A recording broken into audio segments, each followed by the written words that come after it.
Later this month, on October 26, Microsoft is going to launch its next iteration of the Surface Pro lineup. This will mark the fourth in its lineage to date, and there's no denying that the company has made incredible strides in improving the device, its design, functionality, and just about everything else. The Surface Pro 4 is a device that, without beating around the bush, has spawned a multitude of variants and copycats from other companies. It's a design that, while somewhat of a long shot back in the day, has become something of a go-to for quite a few people out there. Microsoft has always leaned on the tagline, "the tablet that can replace your laptop," and that's certainly the case this time around. The company didn't even shy away from expressing how much more powerful the Surface Pro 4 is than Apple's MacBook Air, which will probably stand out to a lot of people. I don't know if Microsoft has always succeeded in the replace your laptop with this Surface Pro idea, but there's no arguing that the Surface lineup has become an actual profitable undertaking for the company over the years. It has seen growth, and that apparently continues to be the trend. To be honest, I'm actually glad to see Microsoft making its own hardware, and it's legitimately one of the biggest draws for me considering the Surface Pro 4, or any of the previous devices.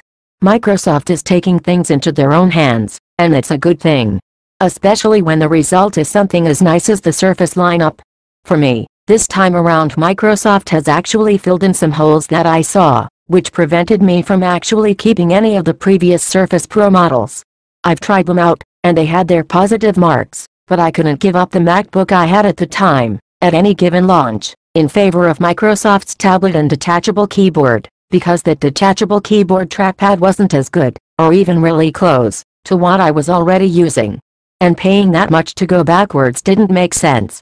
That's why I'm so excited about this generation of the Surface Pro. It looks like Microsoft finally took the time to make a keyboard that everyone would want to use. That feels great, and, finally, doesn't skimp on the trackpad, either.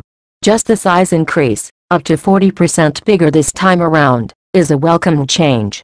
Of course, I don't expect it to be as good as a MacBook trackpad, but as long as it's not terrible, like the previous generations have been, then I'll be a happy camper.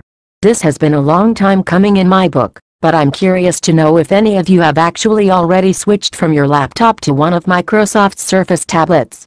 And if that is the case, if, for example, you have a Surface Pro 3, do you plan on upgrading to the Pro 4, or just picking up one of the new type keyboards? And if you haven't already switched, do you plan on picking up a Surface Pro 4? Let me know.